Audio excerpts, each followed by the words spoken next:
Good morning all of you. तो आज के लेक्चर में हम नेक्स्ट टॉपिक देखने वाले नाइन्थ सीबीएसई का, और उसका नाम रहेगा force and laws of motion. तो ये सेकंड टॉपिक है हमारे सेक्शन का। इसके पहले टॉपिक में मैंने आपको मोशन के बारे में बताया था कि मोशन क्या होता है, मोशन में डिस्प्लेसमेंट क्या रहेगा, डिस्टेंस क्या रहेगा, स्पीड, वेलोसिटी, एक्सेलरेशन और काइनेमेटिकल इक्वेशन के बारे में हमने लास्ट लेक्चर डिस्कस किया था। तो आप देखिएगा, तो अब देखिएगा नेक्स्ट बीट इस चैप्टर का रहने वाला है force and laws of motion. मतलब इसी मोशन का ये नेक्स्ट सेक्शन है। आपको मैंने काइनेमेटिक्स का डेफिनेशन जब बताया होगा तो मैंने आपको उसमें लिख कर दिया होगा कि the study of moving object without considering the cause of motion is called as kinematics. और अगर हम ये कॉज ऑफ मोशन जो होता है इसको कंसिडर करते हैं तो उसके स्टडी को लॉज ऑफ मोशन या फिर हम काइनेटिक्स कहते हैं। तो ऐसे भी वर्ड से इसको इंडिकेट किया जाता है। तो अभी हमें काइनेटिक्स या फिर लॉज ऑफ मोशन का पार्ट स्टडी करना है। ओके, पिछले टॉपिक में हमें न्यूटन साइंटिस्ट ने बताए हुए काइनेमेटिकल इक्वेशंस स्टडी किए थे। अब इस टॉपिक में हमें लॉज ऑफ मोशन स्टडी करना है कि मोशन एग्जैक्टली कौन से लॉज पर परफॉर्म होता है। तो ये हमें इस चैप्टर में आप स्टडी करना है। तो स्टार्ट करते हैं इस टॉपिक को। So give the heading in your notebook, force and laws of motion. This is second topic of our physics section.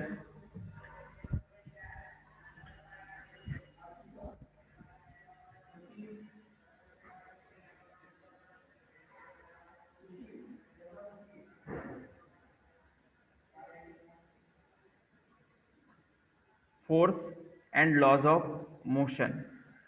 तो ये 9th नंबर का चैप्टर रहेगा हमारा, force and laws of motion. तो देखिएगा सबसे पहले तो इस टॉपिक में हमें डील करना है फोर्स के डेफिनेशन और फोर्स के टाइप्स के साथ। उसके बाद फिर हम एक एक करके लॉज ऑफ मोशन स्टडी करने वाले हैं one by one. 3 laws of motion है साइंटिस्ट न्यूटन ने बताए हुए, Newton's first law, second law and third law. Later on हम डिस्कस करेंगे क्या उसके स्टेटमेंट रहेंगे और उसका एग्जैक्ट कंसेप्ट क्या रहेगा। तो सबसे पहला बिट लिखिएगा, डेफिनेशन ऑफ फोर्स। फोर्स क्या होता है ये हमें डिफाइन करना है। ओके, तो कोई बता सकता है आप में से फोर्स मतलब क्या रहेगा? How we can The define force? push or pull is known as force. ठीक है, ठीक है, Push एक or एक pull is known as force. ठीक है, चलेगा। बहुत सारे स्टूडेंट ने एक ही डेफिनेशन बताया है। द पुश और pull is called as force. Okay, तो पुश और पुल ये दोनों भी मतलब देखिएगा फोर्स के टाइप से आपको पता होगा। किसी भी चीज को अगर हम फोर्स लगाते हैं तो आइदर हम उसको पुश करते हैं या फिर उसको हम अपनी ओर खींचते हैं। तो ऐसे दो तरीके से हम फोर्स लगाते हैं किसी भी चीज पर, और वो चीज फिर डिस्प्लेस हो जाता है एक जगह से दूसरी जगह। तो देखिएगा फोर्स का ये डेफिनेशन तो ठीक है, अभी बहुत ही बेसिक डेफिनेशन हुआ जो आपने प्रीवियस स्टैंडर्ड में स्टडी किया होगा। अभी हमें इसका डिटेल में डेफिनेशन स्टडी करना है। और ये क्या रहेगा, और ये डेफिनेशन क्या रहने वाला है आप देखिएगा। फोर्स इज अ पुश और pull which tends to change the state of rest और state of motion. Okay, force एक पुश और पुल टाइप में आइदर रह सकता है या करता क्या है, उसका इफेक्ट क्या होता है बॉडी पर वो दिखेगा, और वो भी हमें डेफिनेशन में बताना पड़ता है। फोर्स क्या है, change the state of rest और स्टेट ऑफ मोशन। फोर्स एक ऐसा फैक्टर है जो अपने अंदर टेंडेंसी रखता है क्या करने का, कोई भी ऑब्जेक्ट अगर रेस्ट में हो तो उसको मोशन में लाने का, और ऑब्जेक्ट अगर मोशन में हो तो उसको रेस्ट में भी लाने के लिए फोर्स काम में आता है। जैसे कुछ एग्जांपल देता हूं मैं।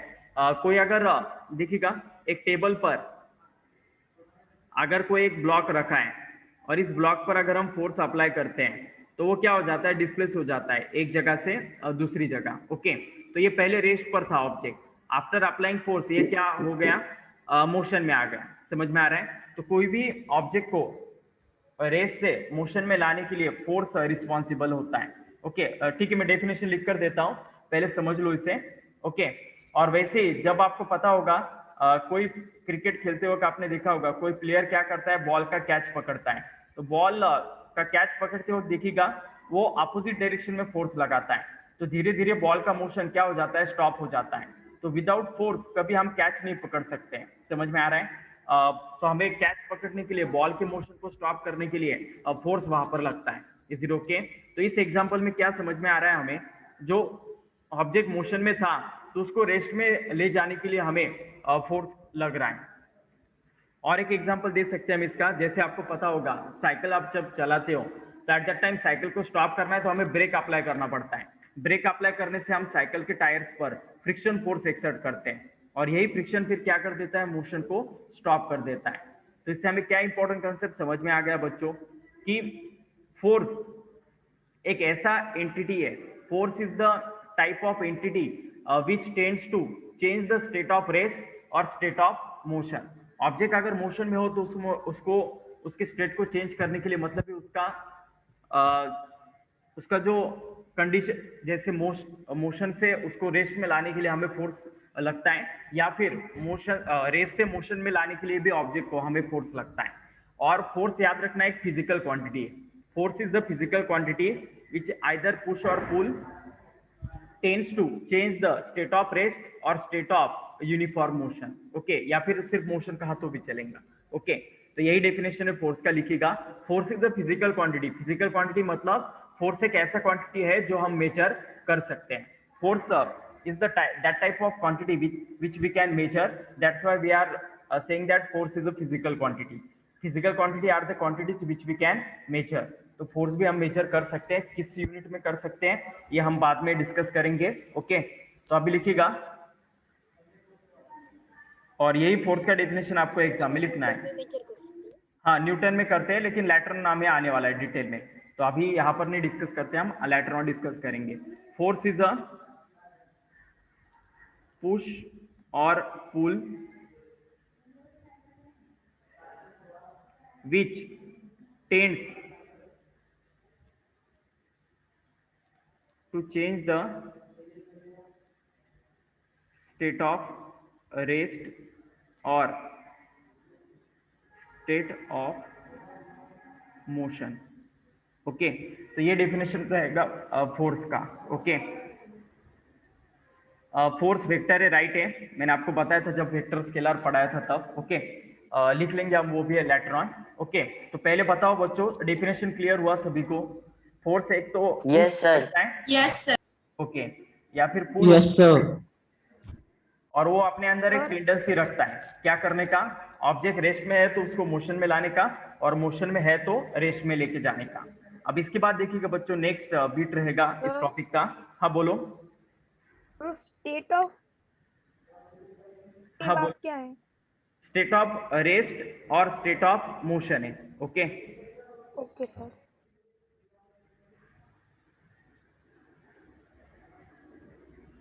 State of rest and state of motion. तो आप देखिएगा, इसके बाद नेक्स्ट बीट रहेगा इस टॉपिक का, ये पहला बीट हुआ इस टॉपिक का, और दूसरा बीट रहेगा effect of force.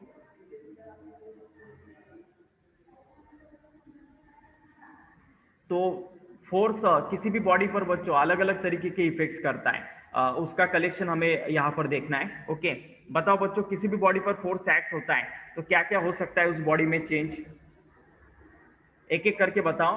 Change in direction. ठीक है, change in sir direction, it's shape. Change in position. Okay, right answer है। Change in shape. ठीक है, देखिएगा अभी जितने आंसर्स मिले उतने भी लिखता हूँ। इसके डेफिनेशन में दो इफेक्ट क्लियर हो रहे हैं बच्चों। ओके, फोर्स एक टेंडेंसी रखता है ऑब्जेक्ट का स्टेट ऑफ रेस्ट चेंज करने में। ओके, तो पहला इफेक्ट आएगा फोर्स का, force can change the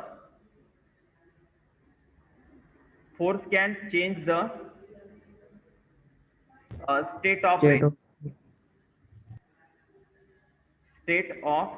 rest. Okay, ये पहला इफेक्ट है फोर्स का। दूसरा इफेक्ट रहेगा जो आपको डेफिनेशन में दिखाई दे रहा है, force can change the state of motion. तीसरा इफेक्ट जो आपने बताया था बच्चों, force can change the direction of direction of motion. इसका एग्जांपल कोई दे सकता है मुझे?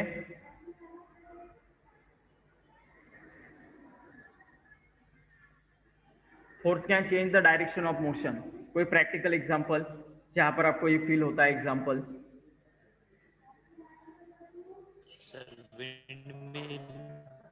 हाँ फिर से बोलो। Sir, can I tell? हाँ बोलो। Sir, if we shoot an arrow in the sky, the gravitation force act on that arrow and it goes downward. ठीक है चलेगा। ग्रेविटेशन फोर्स की वजह से वो क्या होता है, उसका डायरेक्शन चेंज होता है। चलता है ये भी एग्जांपल। और एक एग्जांपल मैं देता हूँ। क्रिकेट आप सभी खेल चुके होंगे या फिर आपको पता होगा। क्रिकेट खेलते वक्त आपने देखा होगा बॉलर जब बॉल फेंकता है तो वो मोशन में होता है। Is it right? Yes, sir. Okay. और जब बैट्समैन उसको हिट करता है ना, तो at that time also ball hit करने के बाद भी मोशन में ही होता है। सिर्फ फर्क क्या हो जाता है बताओ? Direction Direction Change. change. Okay, direction change हो जाता है बॉल का। Direction. बॉलर Direction जब change. बॉल फेंकता है तो at that time ball already motion में होता है, और बैट्समैन जब उसको हिट करता है तभी भी बॉल मोशन में होता है। फर्क इतना हो जाता है कि उस बॉल के मोशन का डायरेक्शन चेंज हो जाता है। और आपको पता होगा अगर आपको बॉल को हिट करना है तो डेफिनेटली आपको फोर्स लगने वाला है। ओके, मतलब जितना ज्यादा बॉल का डायरेक्शन आप चेंज करोगे ना, उतना ही ज्यादा फोर्स आपको लगने वाला है। आपने देखा होगा जो क्रिकेट खेलते हैं उन्होंने फील किया होगा, आपको जब शॉट मारना होता है ना बॉल को, तो एट दैट टाइम आपने देखा होगा स्ट्रेट ड्राइव मारना है या फिर कवर ड्राइव मारना है तो उसको ज्यादा फोर्स लगता है। मतलब बॉलर के सर के ऊपर से अगर आपको बॉल को मारना है तो एट दैट टाइम आपको मैक्सिमम फोर्स लगने वाला है। और वही आप अगर कीपर के सर के ऊपर से बॉल मारना चाहते हो तो आपने देखा होगा जस्ट बैट और बॉल का अगर कांटेक्ट भी हो जाता है तो विदाउट अप्लाइंग फोर्स क्या हो जाता है, आप वो शॉट खेल सकते हो। Have you observe this? Yes. Yes, sir. मतलब Yes. इसमें ये समझ में आता है हमें कि बॉल का डायरेक्शन जितना ज्यादा आप चेंज करोगे उतना ज्यादा आपको फोर्स लगेगा। Is it okay? और यही लॉजिक आप यूज कीजिएगा क्रिकेट खेलते वक्त, तो आपको बहुत सारा मतलब कम से कम फोर्स में ज्यादा से ज्यादा आपको बॉल डिस्प्लेस करते आ जाएगा। ओके, तो ये रहेगा example, force can change the direction of motion का। अभी हम नेक्स्ट बीट देखते हैं, डी पार्ट रहेगा इसका। Force can change the speed of object, speed of object. Okay, मतलब आपको पता होगा कोई ऑब्जेक्ट अगर एक कांस्टेंट स्पीड से जा रहा है और उसको अगर हम पीछे से धक्का देते हैं तो फिर उसका स्पीड क्या हो जाता है बच्चों? बढ़ जाता है। है यू ऑब्जर्व? आपका अगर दोस्त साइकिल पर जा रहा है Yes, sir. और आप अगर उस साइकिल को पीछे से पुश करते हो तो आपने देखा होगा उस साइकिल का स्पीड क्या हो जाता है? इंक्रीज हो जाता है। और वही अगर साइकिल को सामने से अगर आप पुश करोगे तो एट दैट टाइम उसका स्पीड क्या हो जाता है?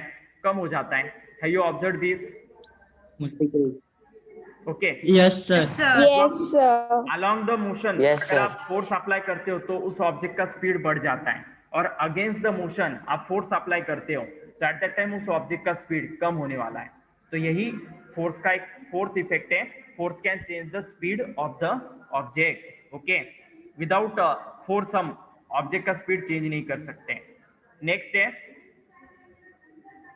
लास्ट एग्जांपल है आप जो आपने कहा था, force can change the force can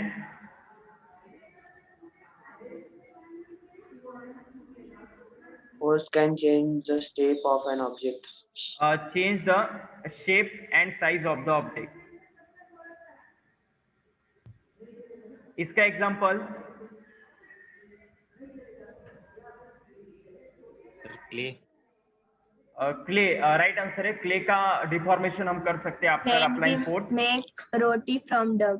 हाँ राइट आंसर है। रोटी बनाते वक्त आपने देखा होगा फोर्स अप्लाई करके हम क्या करते हैं, रोटी का जो शेप है वो चेंज करते हैं। उसके बाद रबर बैंड हमारा बेसिक एग्जांपल है। रबर बैंड को थोड़ा फोर्स Sponge. अप्लाई करेंगे तो वो स्ट्रेच हो जाता है। ओके, और स्पंज भी है, राइट आंसर है। स्पंज और जो डस्टर होता है आपने देखा होगा उसका क्या होता है, उसको फोर्स लगाएंगे तो वो कॉम्प्रेस हो जाता है। ओके, तो ऐसा ही फिनोमिनन ऑब्टेन हो सकता है। तो किसी भी बॉडी पर अगर फोर्स लगता है ना बच्चों, तो इन्हीं पांच में से एक इफेक्ट परफॉर्म होता है। इन पांचों के अलावा कोई भी इफेक्ट परफॉर्म नहीं हो सकता है। So these are the 5 effects of force. Okay, when we applying force on some object, then it can perform this types of effect. Is it okay? कुछ दिक्कत बच्चों अब इसमें? No, sir. No, sir. तो हमारा जो टॉपिक था force and laws of motion, इसका ये सेकंड टेबल ऑफ कंटेंट था, that is effect of force. Now we are moving towards next bit, that is ठीक है निपुण, कुछ क्वेश्चन है आपको तो पूछो. Sir, can force change the state of matter? State of matter बच्चों अब वो अलग अलग तरीके के चेंज है, उसको केमिकल चेंज कहा जाता है. ओके Sir, because अगर हम पिस्टन की हेल्प से अगर एयर को कंप्रेस करेंगे तो वो एयर मॉलिक्यूल्स में वाटर मॉलिक्यूल्स में कन्वर्ट हो जाएगी ना. मतलब देखो वहां पर वो प्रेशर का कंसेप्ट है, pressure is nothing but force upon area हो सकता है, तो ठीक है वो भी हो सकता है. उसमें भी मतलब बच्चों देखो जो पार्टिकल्स ऑफ मैटर होते हैं ना उनका डिस्प्लेसमेंट हो जाता है, उनका कॉम्प्रेशन हो जाता है. उसमें अब अलग कंसेप्ट है, वो केमिस्ट्री का कंसेप्ट रहेगा, आपको पता होगा. कोई भी states of matter random motion, मतलब पार्टिकल ऑफ द मैटर आपको पता होगा रैंडम मोशन में होते हैं, और इन्हीं मोशन की वजह से उनके अंदर थर्मल काइनेटिक एनर्जी होता है. ओके जो टेम्परेचर देने से बढ़ जाता है और टेम्परेचर कम होने से कम हो जाता है, तो वहां पर भी हम उस फिनोमिनन को इंटरेक्ट कर सकते हैं कि एनर्जी देने से क्या हो जाता है, उनका डिस्प्लेसमेंट बढ़ जाता है. टेम्परेचर मतलब थर्मल एनर्जी बढ़ने से उनका डिस्प्लेसमेंट बढ़ता है, और थर्मल एनर्जी देने से उनका कम होने से उनका डिस्प्लेसमेंट क्या हो जाता है, कम हो जाता है. तो वहां पर भी क्या हो रहा है, ऑब्जेक्ट का स्पीड चेंज हो रहा है. समझ में आ रहा है? तो वो फिनोमिनन हम हमारे फोर्थ इफेक्ट के साथ कंपेयर कर सकते हैं. Force can change the speed of object. Is it okay? Yes, sir. Okay तो सभी ऑब्जेक्ट पर अगर हम फोर्स अप्लाई करते हैं ना तो इतने ही फॉलोइंग फिनोमिनॉन्स ऑब्टेन हो सकते हैं. ओके अभी नेक्स्ट बिट रहेगा इस टॉपिक का, that is types of force. अलग अलग टाइप के फोर्सेस होते हैं बच्चों, और अलग अलग पैरामीटर से हम फोर्सेस को क्लासिफाई करते हैं. तो जो आपके सिलेबस में है दो टाइप, उसके बारे में हम पहले डिस्कस करते हैं. एक टाइप आपको पहले हो चुका है, आई थिंक 7 to 8 स्टैंडर्ड के सीबीएसई के बुक में साइंस के आपको ये टाइप नजर आएगा, that is contact force and non contact force. Have you studied this? Yes, sir. Yes, sir. Yes, sir. Okay okay Yes, sir.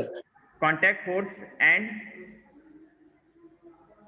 Sir, we have studied muscular force also. Okay okay वो भी इसी क्या मतलब category में आएगा. हम classify करते हैं अलग अलग फोर्सेस को, contact force and non contact force. तो बताओ नॉन कॉन्टैक्ट फोर्स को आप कैसे डिफाइन कर सकते हो? How we can define contact force? Sir, if a body is in contact with the force, then it is said to be contact force. Body force के contact में है, मतलब इसका मीनिंग क्लियर करो अच्छे से. Sir, for example, we are pushing a box and the force is generating on it, then it is said to be in constant force. Okay ठीक है. मोर मतलब अच्छी तरीके से अगर इसको डिफाइन करना है तो कैसे कर सकते हैं हम, देखिएगा. जब दो बॉडीज एक दूसरे के कांटेक्ट में हो और वो एक दूसरे पर अगर फोर्स अप्लाई करती है तो उसको कांटेक्ट फोर्स कहा जाता है. जैसे मैं किसी चीज को पुश कर रहा हूं तो मुझे वो मेरे हैंड का कांटेक्ट उस चीज को होना चाहिए, तभी वो चीज क्या होता है बच्चों, एक जगह से दूसरी जगह डिस्प्लेस होती है. तो इसके बहुत सारे एग्जांपल है, जैसे फ्रिक्शन देखो, friction is the example for contact force. आपको पता होगा जब एक चीज दूसरी चीज के ऊपर मूव होने की कोशिश करती है तो उन दो चीजों के बीच में एक रिलेटिव मोशन अपोज करने वाला फोर्स जनरेट होता है, जिसी को हम फ्रिक्शन फोर्स कहते हैं. Is it okay? तो बताओ मुझे, क्या फ्रिक्शन विदाउट कांटेक्ट प्रोड्यूस हो सकता है क्या? No, sir. ओके जैसे ये एक ऑब्जेक्ट है और ये दूसरा ऑब्जेक्ट है, इन दोनों के बीच में एयर है, तो क्या इनके बीच फ्रिक्शन होगा क्या? बिल्कुल भी नहीं. Yes, sir. तो फ्रिक्शन कब जनरेट होता है? Only when these two objects are in contact with each other. Is it okay? जब ये दो सरफेस एक दूसरे के कांटेक्ट में आने वाले तभी, और जब एक सरफेस दूसरे सरफेस की ओर रिलेटिव मोशन करने की कोशिश करेगा, at that time only friction force will generate, otherwise friction force generate नहीं हो सकता है. Is it okay? कुछ दिक्कत अब इसमें समझ में आ गया? Yes, sir. Yes, sir. तो कांटेक्ट फोर्स को हम कैसे डिफाइन कर सकते हैं बच्चों, देखिएगा. When two objects are interacted with each other, or when two objects are in contact with each other and exerting force on each other at that time, the force is called as contact force. जैसे tension, आपको पता होगा किसी भी block को अगर हम रस्सी के साथ खींचते हैं तो वो जो रस्सी रहेगा वो इस ब्लॉक पर टेंशन क्रिएट करता है। तो ये टेंशन हो या फिर मस्कुलर फोर्स हो हमारा, या फिर ये जो फ्रिक्शन फोर्स का मैंने नाम बताया आपको, ये सभी किस कैटेगरी में आते हैं? कॉन्टैक्ट फोर्स में आते हैं। और नॉन कॉन्टैक्ट फोर्स कैसे डिफाइन कर सकते हो, बोलो बच्चों? Sir, if a body is generating force on the other body without being in contact, then it is said to be non-contact force. For example, gravitational force or magnetic force. Right answer इसका correct बताया आपने, definition भी correct है और example भी correct है। देखो जैसे आपको पता होगा सबसे बेस्ट एग्जांपल इसका ग्रेविटेशनल फोर्स। आपको पता होगा सन के अराउंड हमारा अर्थ क्या करता है? रिवॉल्व करता है। In which orbit? In a circular orbit. Is it okay? तो ये किस वजह से रिवॉल्व करता है? Due to the gravitational force. Sun क्या करता है? अर्थ के ऊपर ग्रेविटेशनल फोर्स एक्सर्ट करता है। ओके, और इसी ग्रेविटेशनल फोर्स की वजह से अर्थ क्या होता है? रिवॉल्व होता है। क्या सन और अर्थ के बीच में कांटेक्ट है क्या? Is there is any contact? No, sir. Earth No, sir. लेकिन तभी भी ये फोर्स एक्सर्ट होता है। इसी वजह से तो अर्थ हमारा मूव होता है। Is it okay? तो ये प्रैक्टिकल एग्जांपल हम कह सकते हैं कि विदाउट एनी कांटेक्ट सन एक्सर्ट कर रहा है फोर्स अर्थ पर। सो इस फोर्स का नाम है ग्रेविटेशनल फोर्स। Gravitational force. इसका नेक्स्ट टॉपिक जो रहेगा हमारा फिजिक्स का, ये वही है ग्रेविटेशनल फोर्स। उसमें हमें डिटेल में ये देखना है। उसके बाद और एक चीज होता है मैग्नेटिक फोर्स। जैसे आपने बोला कि अगर हम एक बार मैग्नेट लेते हैं और उसके सामने अगर उसके आसपास अगर हम आयन के पीसेस रखते हैं तो ये आयन के पीसेस अट्रैक्ट हो जाते हैं मैग्नेट की ओर। तो ये भी आयन के पीस में और मैग्नेट में कुछ भी कांटेक्ट नहीं होता है, तभी भी ये आयन के पीसेस अट्रैक्ट हो जाते हैं मैग्नेट की ओर। तो ये भी एक नॉन कांटेक्ट फोर्स में आने वाला बीट है, दैट इज मैग्नेटिक फोर्स। और एक एग्जांपल इसका आपको अब ये पता होगा नहीं होगा, इलेक्ट्रोस्टैटिक फोर्स।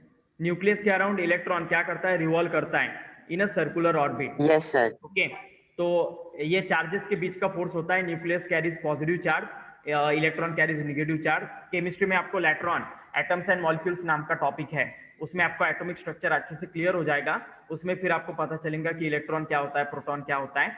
फिलहाल इतना ही समझ लो कि कोई भी चीज का जो स्मॉलेस्ट पार्टिकल होता है उसको हम एटम कहते हैं।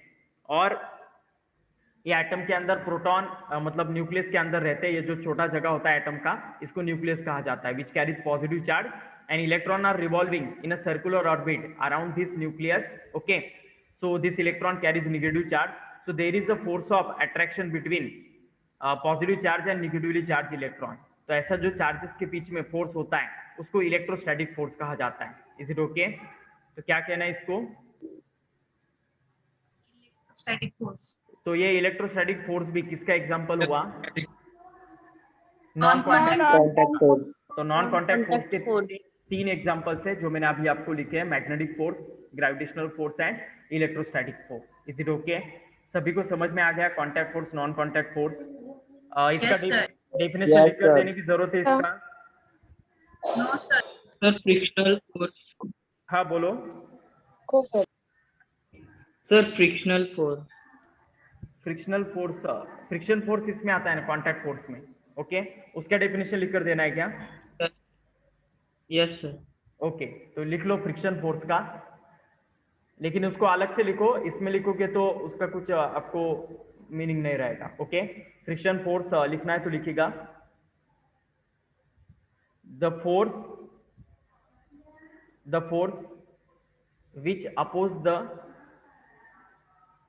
the force which oppose the relative motion,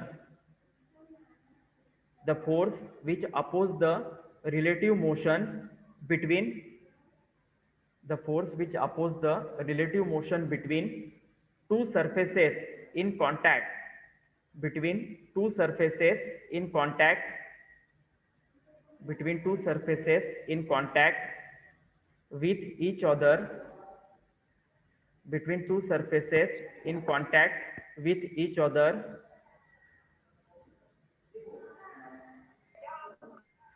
ठीक है,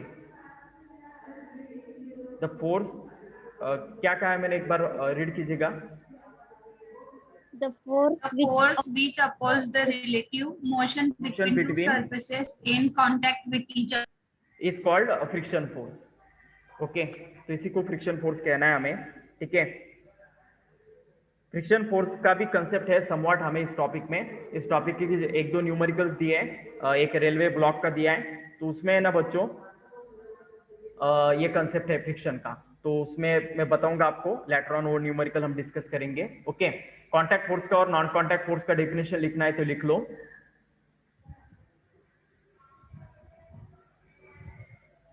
कांटेक्ट फोर्स का डेफिनेशन लिख लो अगर आप लिखना चाहते हो तो।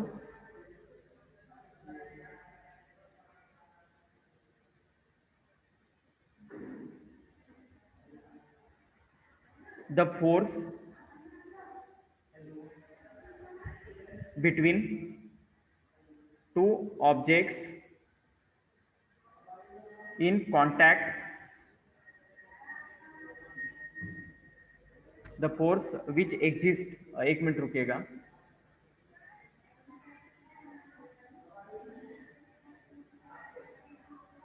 the force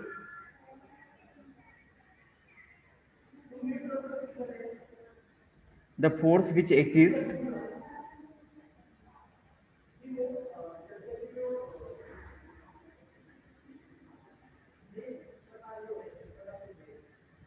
between two objects which are in contact with each other is called contact force। Example लिखो इसका, फ्रिक्शन, उसके बाद नेक्स्ट रहेगा टेंशन, उसके बाद मस्कुलर फोर्स, तो ये एग्जांपल हुए कांटेक्ट फोर्स के। अब नेक्स्ट है non contact force.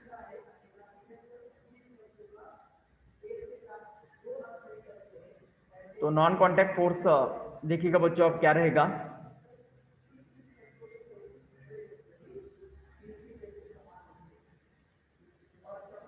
the force which exists between two objects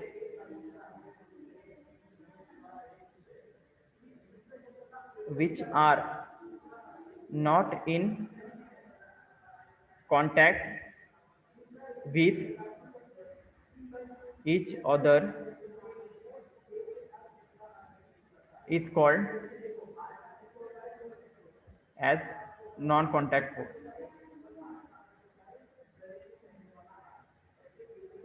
इसका एग्जांपल अभी जो मैंने दिए ऊपर, electrostatic force, magnetic force and gravitational force, तो ऐसे एग्जांपल्स इसके रहने वाले।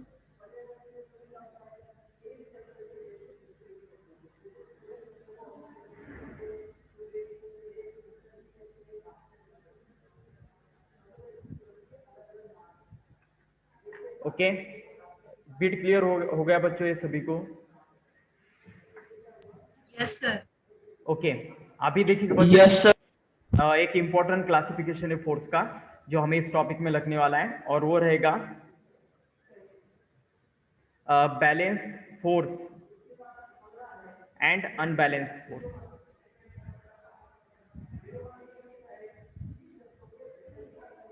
बैलेंस फोर्स मतलब देखिएगा, अगर किसी चीज पर equal and opposite force act होता है, जैसे एक तरफ से इस चीज पर 5 न्यूटन फोर्स एक्ट हो रहा है, दूसरी तरफ से भी 5 न्यूटन, तो ये चीज डिस्प्लेस ही नहीं होगा बच्चों, मतलब रिजल्टेंट फोर्स क्या हो जाएगा इस बॉडी पर, 0 हो जाएगा।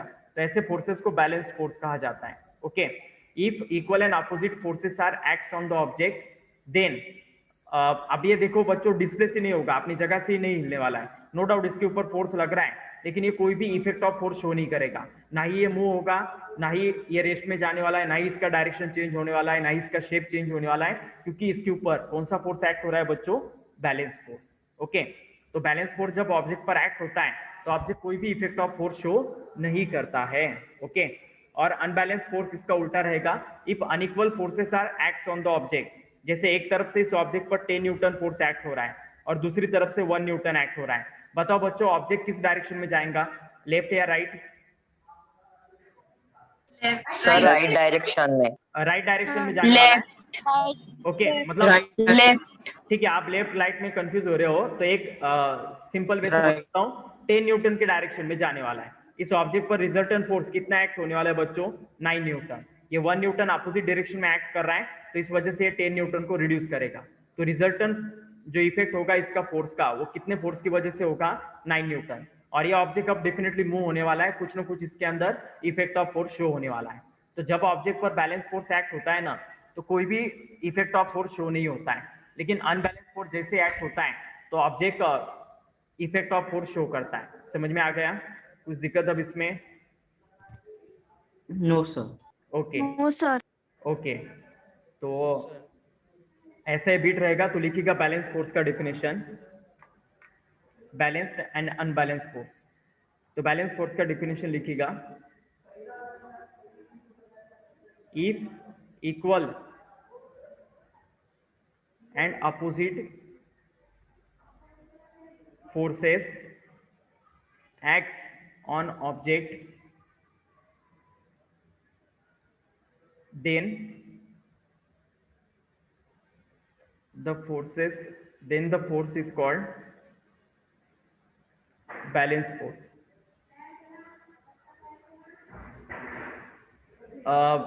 तो देखिएगा आगे इसका पॉइंट लिखिएगा, balance force do not show any effect of force.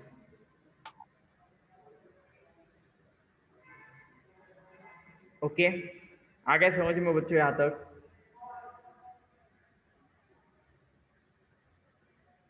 इसके बाद अनबैलेंस फोर्स को हमें डिफाइन करना है।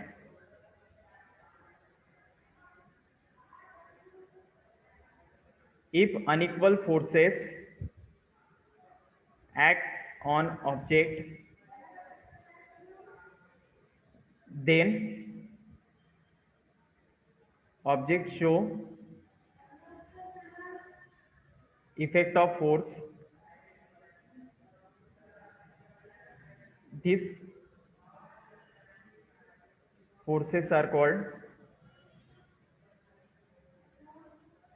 unbalanced force. ठीक है, लिखा है सभी ने? Yes, sir. ओके तो आज हम Yes, sir. यही स्टॉप करते हैं, हम लिख लीजिएगा इसे पूरा, अगले लेक्चर हम रिमेनिंग पार्ट लेते हैं। Okay, have you written this? Otherwise take the Yes, sir. Screenshot. Yes, sir. Yes, sir. Yes, sir. Okay Yes, sir. तो Yes, आज के लेक्चर में देखिएगा बच्चों, टाइप्स ऑफ फोर्स हो गया, contact, non contact, balance, unbalance. कल के लेक्चर में आप देखिएगा इसके ऊपर नेक्स्ट बिट देखने वाले हम। आपको पता होगा साइंटिस्ट न्यूटन ने बताए हुए जो लॉज ऑफ मोशन है वो Yes. अनबैलेंस फोर्स पर है, बैलेंस फोर्स पर एक भी लॉज नहीं है बच्चों। बैलेंस फोर्स में कुछ भी नहीं होता है, object as it is position में रहता है। तो जितने भी साइंटिस्ट न्यूटन के बताए हुए लॉज है वो सबके सब अनबैलेंस फोर्स पर है, और वही हमें कल से स्टडी करना है। 3 लॉज ऑफ मोशन है, Newton's first law, second law, third law, जो अलग अलग फैक्टर्स पर डिपेंडेंट है। वो फैक्टर्स भी हम पहले स्टडी करेंगे, उसके बाद इन लॉज को भी हम स्टडी करेंगे। ओके तो कल से हम स्टार्ट करेंगे।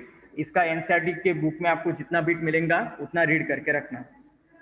Yes, sir.